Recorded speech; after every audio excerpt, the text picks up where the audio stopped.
அனைவருக்கும் எங்களது அன்பு வணக்கங்கள். Welcome to our channel Madurai கப்பல் இன் USA. அமெரிக்காவோட உறைபனி குளிர்ல இருந்து, அதாவது 0 டிகிரில இருந்து கிளம்புன நாங்க பிஜில இறங்கும் போது எங்களுக்கு ஒரு ஜாலியான சர்ப்ரைஸ் காத்திருந்துச்சுங்க. அது என்னன்னா, இங்க 0 டிகிரில இருந்து கிளம்புன நாங்க அங்க வந்து இறங்கும் போது வெப்பநிலை பாத்தீங்கன்னா சுமார் 35 டிகிரி செல்சியஸ் இருந்துச்சுங்க. சுமார் நாங்க அமெரிக்கால இருந்து கிளம்புனதுக்கு அப்புறம் 15 மணி நேரம் விமான பயணத்துக்கு அப்புறம் பிஜியை போய் சென்றடைஞ்சோங்க. கொஞ்ச நேரத்துக்கு முன்னாடி பனியில நின்ன நாங்க இப்ப வெயில்ல நிக்கிறோங்க. இதுதான் உலகத்தோட அழகு, சிறப்பும் கூட.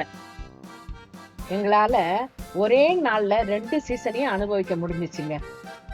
பிஜி நாடு எங்க இருக்குன்னு பாத்தீங்கன்னா, தென் பசிபிக் பெருங்கடலோட நடுவுல இருக்கிற இந்த ஒரு தீவு தான் பிஜி.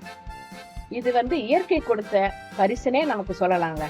உலகத்துல ரொம்ப நட்பா பழகிற மக்களை சிலரை இங்கேயும் சந்திக்கலாங்க. இங்க வந்து ரொம்ப சிறப்பு அம்சம் என்னன்னு பாத்தீங்கன்னா, வெள்ளை மணற்கரைகளுங்க. ஃபுல்லா மணல் ஃபுல்லா விளவிளேன்னு இருக்குங்க கடற்கரையில. அப்புறம் பாத்தீங்கன்னா பளிச்சுன்னு தெரியும். பாத்தீங்கன்னா கடல் நீர் தண்ணி வந்து கிளியர் வாட்டராக தெரியும் நல்லா. அப்புறம் சுத்தி தேங்காய் மரங்க.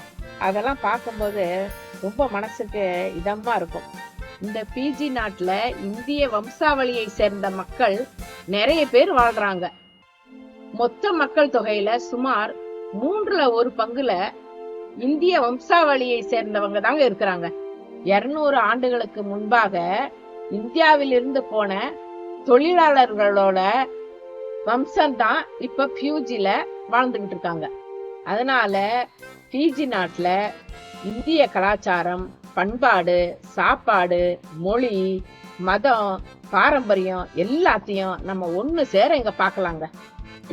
இதுக்கு நல்ல உதாரணம் நாடி நகர்ல இருக்கிற ஸ்ரீ சிவசுப்பிரமணிய சுவாமி திருக்கோயில் தாங்க. இந்த கோயில் பசிபிக் பெருங்கடல் பகுதியிலேயே மிக பெரிய இந்து கோவில். இந்த ஆலயம் இந்திய கட்டிடக்கலையையும் ஆன்மீக பாரம்பரியத்தையும் நினைவுபடுத்துகிறது.